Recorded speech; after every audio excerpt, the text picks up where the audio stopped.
Jerusalem, Israel, March 15th, 2024, 4:47 p.m. The Western Wall Plaza is crowded with tourists, worshippers, and soldiers. The ancient limestone blocks glow golden in the late afternoon sun. Among the hundreds of people pressing written prayers into the wall's cracks, nobody notices the small boy approaching with his mother. Aaron Cohen is 5 years old. Dark curly hair, brown eyes, wearing a blue t-shirt with a dinosaur on it. His mother, Sarah, a dentist from Tel Aviv, holds his hand as they navigate through the crowd. This is Aaron's first visit to the Kotel, the holiest site in Judaism where Jews are permitted to pray. Sarah expects Aaron to be bored. 5-year-olds don't usually care about ancient walls.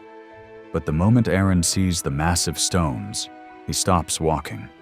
His small body goes completely rigid. "Ima," he whispers in Hebrew, using the word for mother. "I've been here before." Sarah smiles. "No, sweetheart. This is your first time, remember?" "No." Aaron's voice is strange now, deeper, older. "I've been here, but it wasn't a wall, it was a mountain. And the stones were different. They weren't cut like this. They were natural.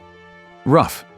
Before Sarah can respond, Aaron pulls his hand free and walks directly toward the wall. Not to the main prayer section where everyone crowds, but to a specific spot 30 feet to the left where fewer people stand. He places both small hands flat against the ancient stone. And then Aaron begins to speak in a language his mother has never heard him use. Not modern Hebrew, not English.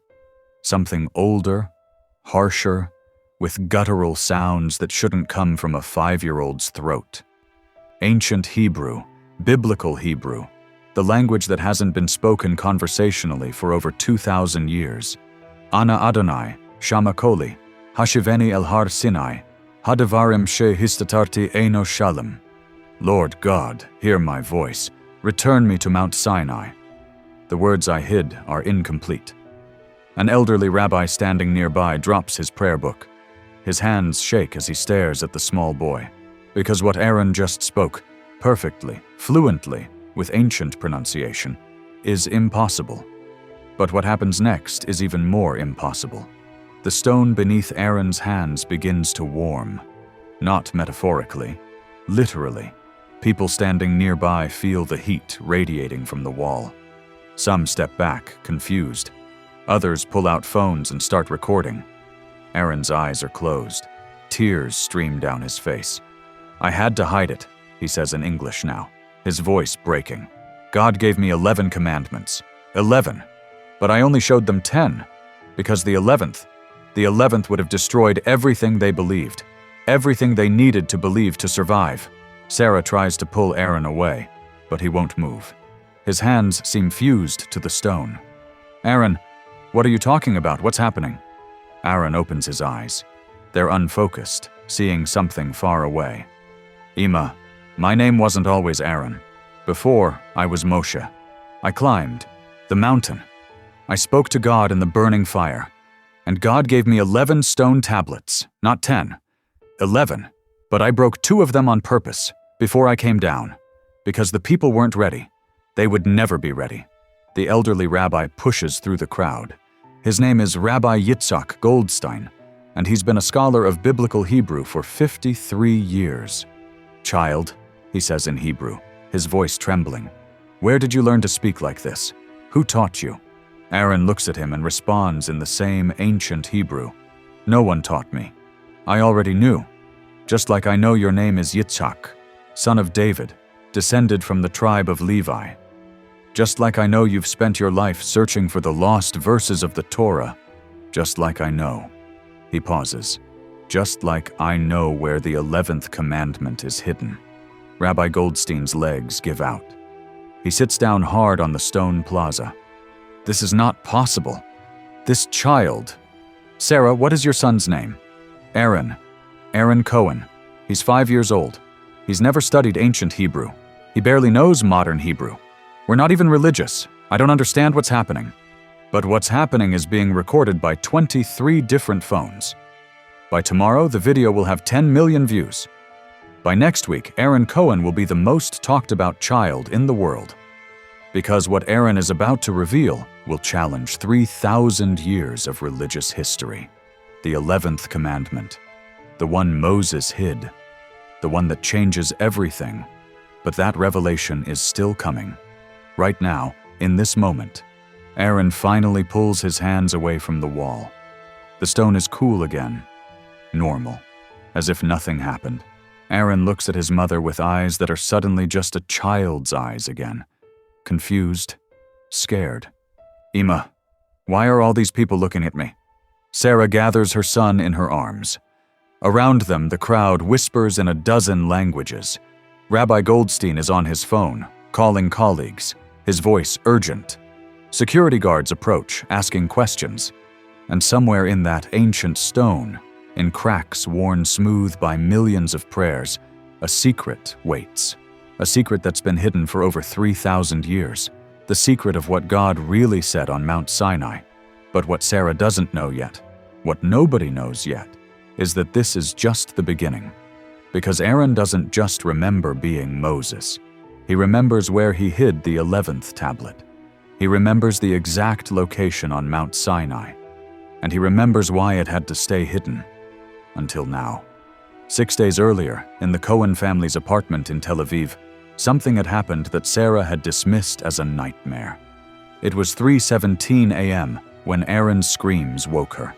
She ran to his room and found him sitting up in bed, eyes wide open, staring at nothing. "The mountain is burning," he kept saying. "The mountain is burning, but it doesn't burn up. I have to go closer. I have to take off my shoes because the ground is holy." Sarah had assumed it was a fever dream. But Aaron's forehead was cool, no temperature, no sign of illness.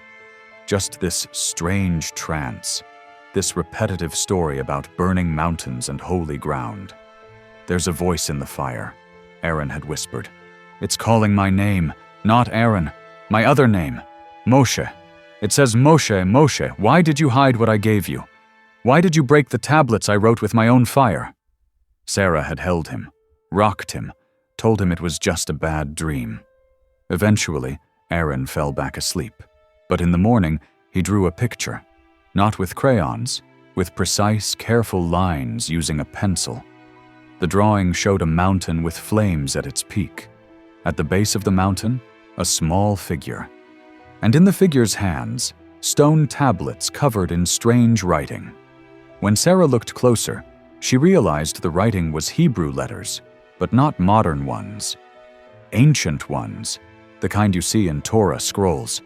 "Aaron, where did you learn to draw these letters?" "I didn't learn them, Ima. I remember them. God wrote them with fire. His finger was made of lightning. Each letter burned into the stone. I watched. I was so scared I fell on my face. But God said, 'Stand up, Moshe. You must carry these words down to the people.'" Sarah had called her sister, Rachel, who was studying psychology at Hebrew University. "Maybe it's cryptomnesia," Rachel suggested. "Maybe he saw something in a book or documentary and his brain is processing it as memory. Or maybe..." She paused. "Maybe you should talk to someone who knows about children and religious experiences." But Sarah hadn't done anything. Not then. She thought it would pass. Aaron was 5. Kids had imaginations. Kids had strange dreams. Except the dreams continued. Every night at 3:17 a.m., Aaron woke up. Always the same time. Always talking about the mountain, the fire, the voice, the tablets. And then yesterday, Aaron had done something that terrified Sarah. She found him in his room, arranging his toys in a very specific pattern. 12 groups. Each group had a flag made from paper, with symbols drawn on them. "What are you doing, Motek?" Sarah had asked, using a Hebrew endearment. "The 12 tribes," Aaron said matter-of-factly. "I'm arranging them how they camped around the tabernacle in the desert. Judah, Issachar, and Zebulun to the east, Reuben, Simeon, and Gad to the south, Ephraim, Manasseh, and Benjamin to the west, Dan, Asher, and Naphtali to the north, and the Levites in the middle with the ark." Sarah felt her blood run cold. This wasn't something from a children's show. This was precise biblical geography that rabbinical students studied for years. Aaron, how do you know this? I was there, Ima. I organized them. I told each tribe where to camp. It took 3 days to arrange everyone properly. The people complained a lot. They always complained. Moshe, we're hungry. Moshe, we're thirsty. Moshe, we want to go back to Egypt. They drove me crazy. He spoke with, such weariness, such adult frustration, that Sarah found herself believing him for a moment. But that was impossible. Reincarnation? Past life memories? Those were New Age fantasies, not Jewish beliefs, except there were stories. In Kabbalah, in mystical traditions, whispers of Gilgul Neshamot, the transmigration of souls, the idea that souls return to complete unfinished tasks. What if Aaron really was remembering? What if somehow, impossibly, her 5-year-old son carried the memories of Moses? The thought was insane. But then she remembered what her grandmother used to say. The world is wider than what we can see, Sarah, and God's ways are strange. That's when Sarah decided to take Aaron to the Western Wall. If he was going to have these delusions, maybe seeing the actual holy site would snap him out of it, or at least give her answers. She got answers, just not the ones she expected.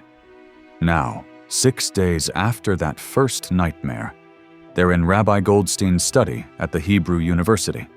The room is lined floor to ceiling with ancient texts. The air smells like old paper and candle wax. Aaron sits at a large table, drawing. Sarah and the rabbi watch from across the room. "Mrs. Cohen," Rabbi Goldstein says quietly, "I need you to understand what I'm about to tell you. I've been studying biblical Hebrew and ancient texts for my entire adult life. What your son spoke at the wall, the pronunciation, the grammatical structures, the vocabulary, that hasn't been heard in over 2,000 years. There are maybe 10 scholars in the world who could speak like that, and all of them would need to think carefully about each word. Your son spoke fluently, naturally, as if it were his native tongue. But that's impossible.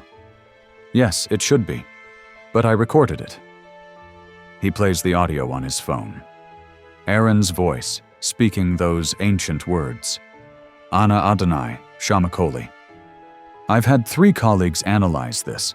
They all confirm this is authentic biblical Hebrew, not modern Hebrew spoken with an archaic accent. The real thing, the language Moses would have spoken. Sarah watches Aaron draw. He's sketching something that looks like a mountain with a glowing peak. "Rabbi, my son is 5 years old. He watches cartoons. He plays with action figures. He doesn't know ancient languages." I agree. He shouldn't. But he does. And Mrs. Cohen, there's more. The things he said about the 11th Commandment, I need to ask him about that. Because if there's even a chance he's telling the truth, you can't be seriously considering that my son is Moses reincarnated. Rabbi Goldstein is quiet for a long moment. In my tradition, we don't speak much about reincarnation. It's considered esoteric, secret knowledge. But it exists in our texts. The Zohar speaks of it. The great rabbis believed in it. And there are documented cases, rare cases, of children who remember past lives with verifiable details. He walks to his bookshelf and pulls out a thick volume. This is research by Dr. Ian Stevenson from the University of Virginia. He documented over 3,000 cases of children claiming past life memories, many with details that were later verified. Birthmarks that matched death wounds, knowledge of languages never learned, recognition of people and places from decades before they were born. You're saying this is real. I'm saying it deserves investigation. Your son claims to know where the 11th Commandment is hidden. That's a testable claim. We can verify it. How? By digging around on Mount Sinai? If necessary, yes. But first, I need to speak with Aaron. Ask him specific questions. Questions only Moses would know the answers to. Sarah wants to say no, wants to take Aaron home and pretend this never happened. But the video from the Western Wall already has 14 million views. News crews are camped outside their apartment building. The chief rabbi of Israel has requested a meeting. This isn't going away. Fine, she says. But if this gets too intense, if he gets upset, we're done. Rabbi Goldstein nods and walks to the table. Aaron has finished his drawing. It shows a mountain split into 2 parts, with fire between them. At the top, tiny letters spell out Hebrew words. Aaron, the rabbi says gently, can you tell me about your drawing? Aaron looks up. This is Mount Sinai, but it's not really called Sinai. The people started calling it that later. Its real name is Horeb, the mountain of God. This is what it looked like when God came down. The whole mountain shook. The ground split open, fire everywhere. So much smoke that you couldn't breathe. Everyone was terrified. They begged me not to make them go up. They said, you go, Moshe. You talk to God. We'll stay here. And did you go up? 3 times. The first time for 40 days. The second time for another 40 days. The 3rd time was faster. That's when I broke the tablets. Rabbi Goldstein pulls out a notebook. His hand trembles as he writes. Aaron, can you describe the tablets? What did they look like? They were sapphire, blue stone, not gray like people draw them, blue like the sky. Each one was about this big. He holds his hands apart about 18 inches. And this thick, he shows with his fingers about 2 inches. They were heavy. Each one weighed as much as a big rock. God wrote on both sides, front and back. The letters glowed. Even days later, they still glowed. How many tablets were there? 11, not 10, 11. 5 full tablets with writing on both sides, and 1 tablet with only 1 commandment, the 11th. Why 11? Why not 10? Aaron's expression changes, becomes sad. Ancient sadness that doesn't belong on a child's face. Because God knew. He knew that 10 commandments the people could follow, maybe not perfectly, but they could try. But the 11th would destroy their faith, would make them question everything. So God gave me a choice. Bring all 11 tablets down and watch the people fall apart, or bring 10 and keep the 11th secret. What did you choose? I brought all 11 down the first time. I thought the people could handle it. I was wrong. Rabbi Goldstein leans forward. What happened? They were worshiping the golden calf when I came down. Aaron, not me, the other Aaron, my brother, had let them make an idol. I was so angry. I threw down all 11 tablets. They shattered on the rocks. The people screamed. They thought God would kill them all for breaking his words. But then, Aaron's eyes fill with tears. Then they saw the 11th tablet, the one that survived, and they read what it said, and everything fell apart. What did it say, Aaron? What was the 11th commandment? But before Aaron can answer, something extraordinary happens. His nose starts bleeding, just a trickle at first, then heavier. Sarah rushes over with tissues. That's enough. We're done. This is too much for him. Aaron wipes his nose, looks at the blood on the tissue. It happens when I remember too hard, when the memories are too big for my body now. I'm too small. The memories are too heavy. Rabbi. Goldstein looks like he wants to press further, but Sarah is already gathering their things. We're leaving. This has gone far enough. Mrs. Cohen, please. Just one more question. Just one. Sarah hesitates. Aaron looks up at her. It's okay, Ima. I need to tell them. That's why I came back. To tell them what I hid. She nods slowly. Rabbi Goldstein kneels down to Aaron's eye level. Aaron, where is the 11th tablet now? Where did you hide it? Aaron speaks clearly, precisely. I buried it. 3 days after I broke all the tablets, I went back up the mountain alone. I found the pieces. Most were dust. But the 11th tablet, it had broken into 3 pieces. Big pieces, still readable. I gathered them. I climbed to a place on the mountain where no one goes. where the ground is always frozen, even in summer, and I buried them under 7 stones. Each stone weighs more than a man can lift. They're still there, waiting. Can you describe where? The exact location? I can do better than describe it. I can draw a map. I remember every step. I counted them. For 347 steps from the base of the mountain heading northeast. There's a rock formation that looks like a ram's head. You climb past that. Another 892 steps. Then you'll see 3 dead trees. They're probably still dead because nothing grows there. The ground is cursed because I cursed it. I didn't want anyone finding the tablets by accident. Past the 3 trees, 127 more steps, and you'll find a flat area surrounded by 7 large stones arranged in a circle. In the center, buried 3 cubits deep, are the 3 pieces of the 11th tablet. Rabbi Goldstein is writing frantically. Aaron, that's incredibly specific. If we organize an expedition, you have to go soon, Aaron interrupts, because I'm already starting to forget. The memories are fading. Every day I'm more Aaron and less Moshe. In a few months, I won't remember any of this. That's how it works. The soul remembers for a little while, and then the new life takes over. That's why children remember past lives, but adults don't. The memories fade. I came back now, at 5 years old, because this is the window. This is when the veil is thin enough to remember. If you want to find the 11th commandment, you have to go now, before I forget where I buried it. The room is silent, except for the sound of Rabbi Goldstein's pen scratching across paper. Finally, he looks up.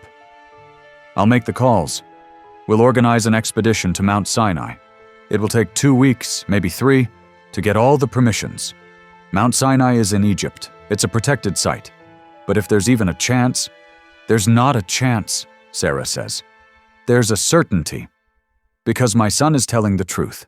I don't understand how or why, but he's telling the truth. Aaron is drawing again.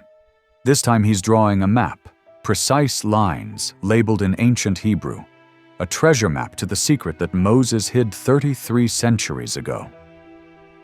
The 11th Commandment. The one that changes everything.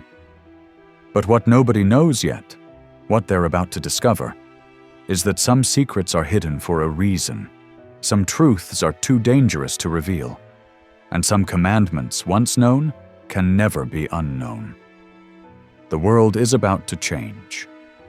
And a 5-year-old boy who remembers being Moses is the one who will change it. March 29th, 2024. 2 weeks after the Western Wall incident, a convoy of 4 SUVs winds through the Sinai Desert toward St. Catherine's Monastery, the ancient fortress at the base of Mount Sinai. The expedition includes Rabbi Goldstein, Sarah and Aaron Cohen, Dr. James Mitchell from Oxford's Department of Biblical Archaeology, Dr. Miriam Weiss from Hebrew University's Department of Ancient Languages, 2 Egyptian government representatives, and a film crew documenting everything for National Geographic. Aaron sits in the back seat, pressing his face against the window. He hasn't spoken much during the journey. But as they approach the mountain, something changes. His small body goes rigid. "Stop the car," he says quietly. The driver glances at Sarah. She nods.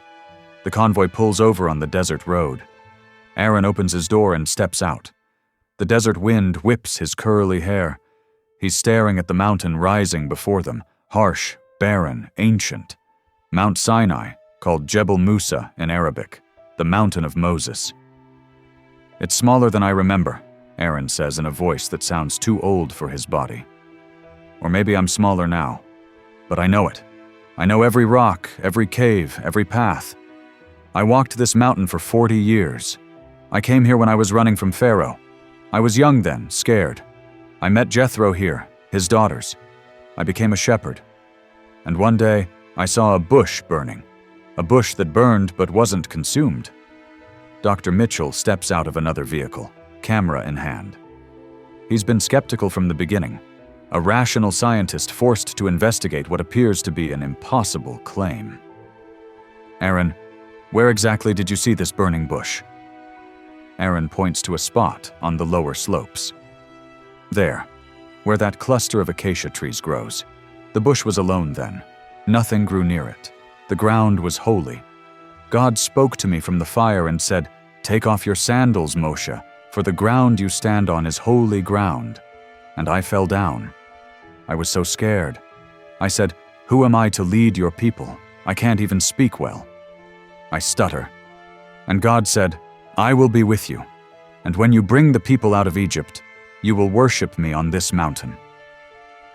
Tears streamed down Aaron's face. And we did. 3 months after leaving Egypt, we camped right here. 600,000 men, plus women and children. Maybe 2 million people. All camped in this desert, around this mountain, waiting for God to speak. The people were terrified. The mountain shook. Lightning and thunder. Smoke like a furnace. The sound of trumpets getting louder and louder. And God called me up, alone. "Come up to me on the mountain, Moshe, and I will give you the tablets of stone, with the law and commandments I have written." And you went up? Dr. Weiss is filming on her phone, documenting every word. I went up. For 40 days and 40 nights, no food, no water, just me and God. And God showed me everything. The tabernacle, the ark, the laws, the sacrifices, everything. And at the end, God wrote the commandments with his own finger, fire writing on sapphire stone, 11 tablets, 11. Rabbi Goldstein has been quiet until now. Aaron, before we climb, I need to ask you something I've been afraid to ask. What does the 11th Commandment say? What are the words that were too dangerous to reveal? Aaron looks at him with ancient eyes.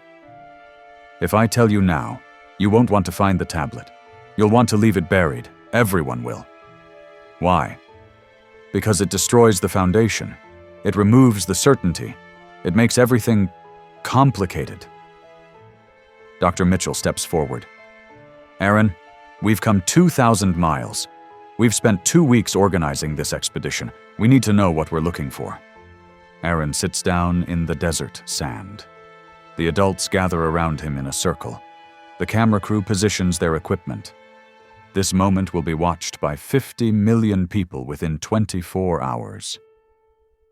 The 11th Commandment, Aaron says slowly, has only 7 words in Hebrew. 7 words that change everything. Do you want to know what they are? Everyone nods.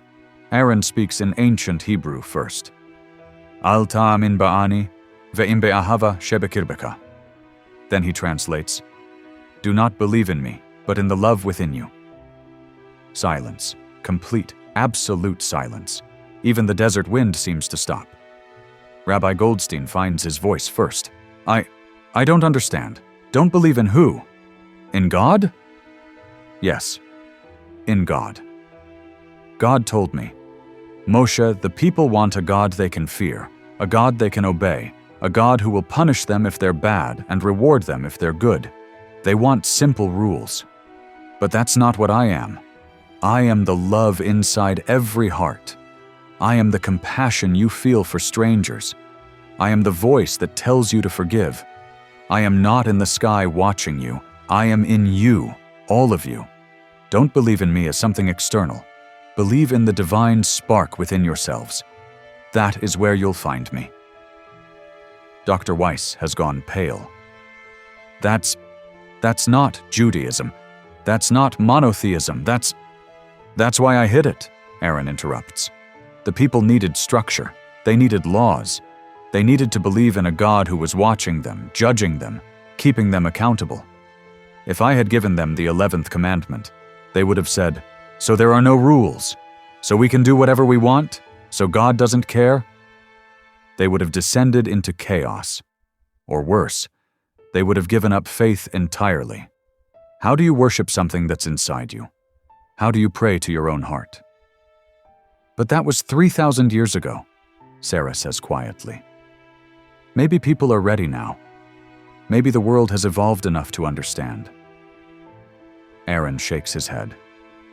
Every century thinks it's ready. Every generation thinks it's enlightened enough. But look at the world.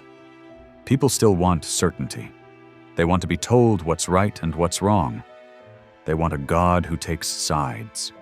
Jews against Muslims against Christians against Hindus. Everyone claiming God is on their side.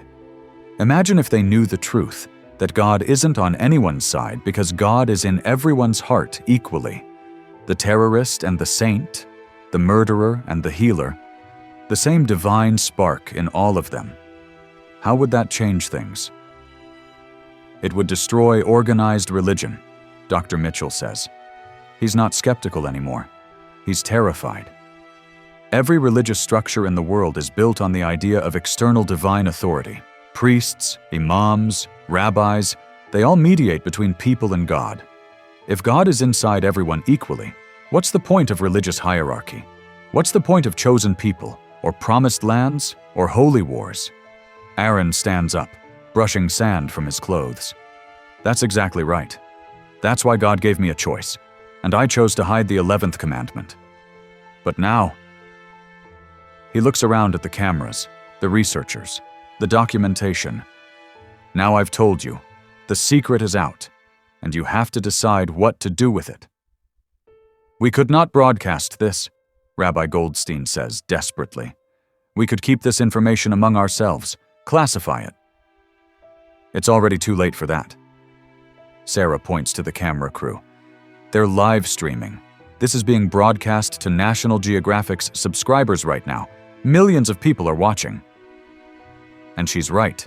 The live stream has 4.7 million viewers. The chat is exploding.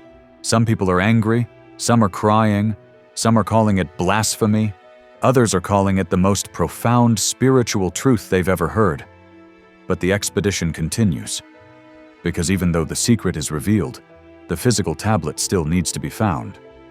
Proof needs to be provided. And Aaron needs to show them where he buried it. They drive to St. Catherine's Monastery, where they'll spend the night before beginning the climb at dawn. Aaron is quiet during dinner. He barely eats. When Sarah tucks him into bed, she asks, "Are you okay, Motek? Are you scared about tomorrow?" "I'm not scared. I'm sad. Because after tomorrow, I'll start forgetting. I can already feel it. Moses is fading. Aaron is becoming more real. In a few months, I'll just be a normal kid who had some weird dreams when he was 5. I won't remember the mountain. Won't remember God's voice. Won't remember any of it. Is that a bad thing? Maybe it's better to just be Aaron. Maybe. But then who will remember what really happened? Who will know the truth? Everyone will know now. You told the world." Aaron shakes his head. They heard the words, but they didn't experience it. They didn't stand in the fire and feel God's presence. They didn't carry the weight of those tablets down the mountain. Words aren't the same as experience. That's why religion always fails. It tries to capture experience in words, but words can never be enough.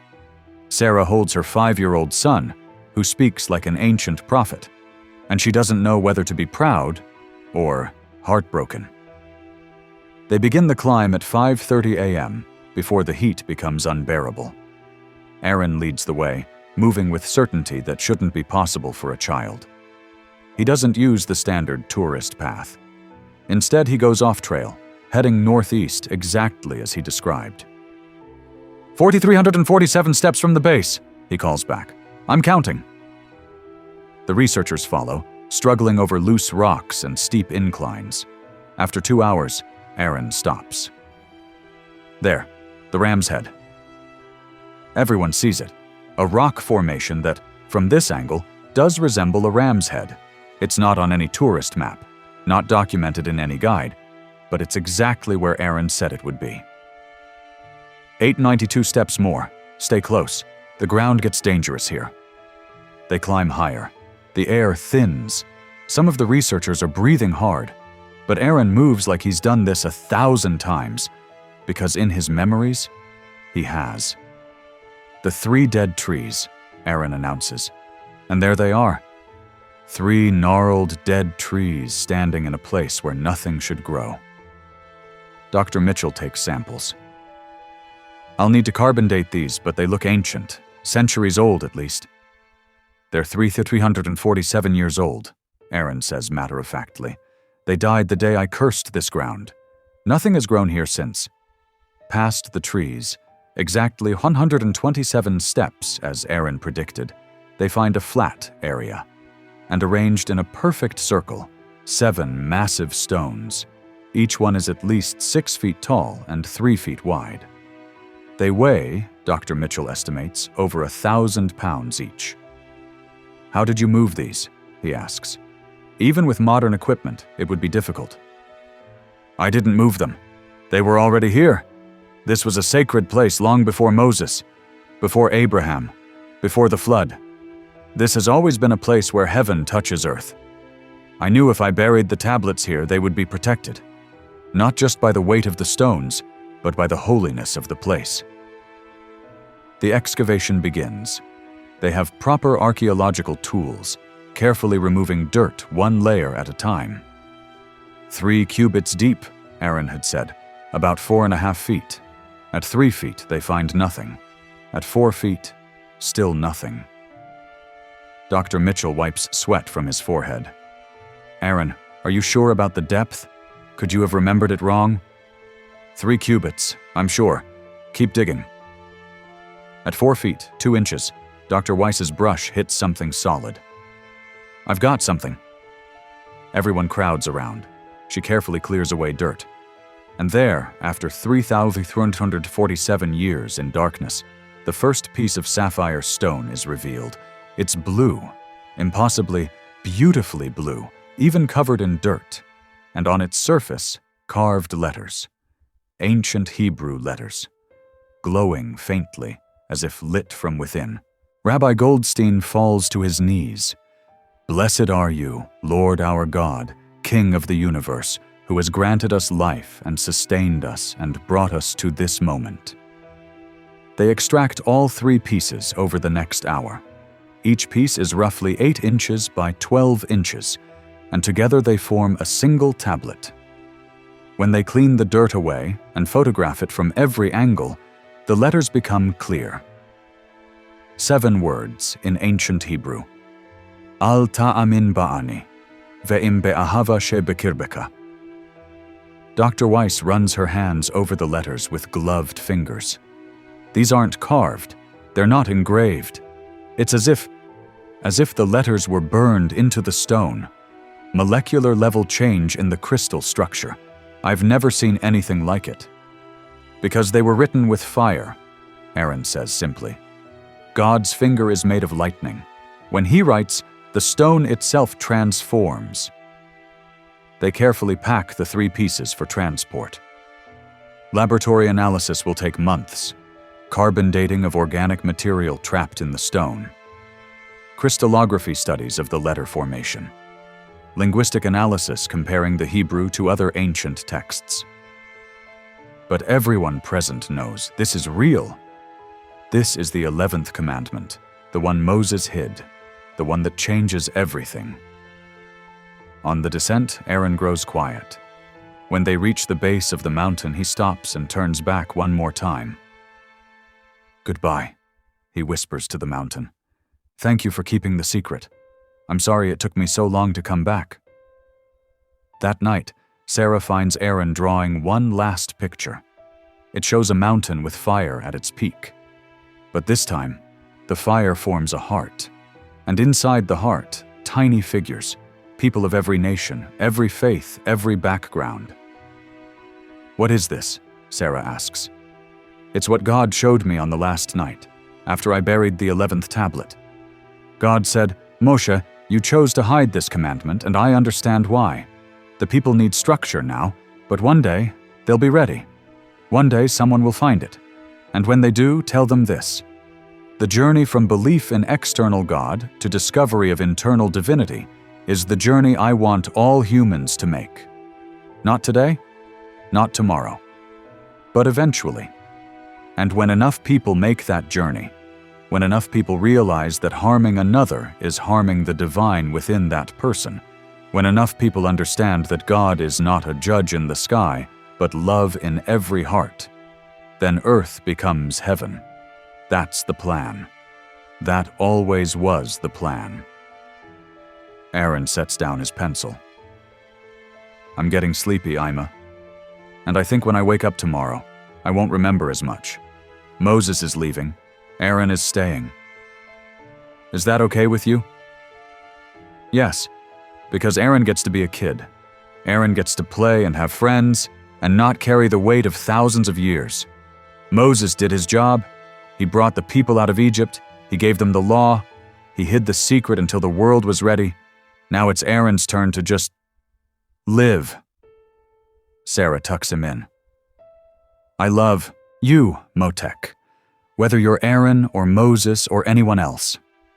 I love you too, Ima, and that love, that's God. That's what the 11th Commandment means. God isn't something to believe in. God is something to experience, and the only place you can experience it is in love. Love for your child, love for a stranger, love for an enemy. That's where God lives. Not in temples or texts or tablets. In love, always in love. He closes his eyes and falls asleep almost immediately.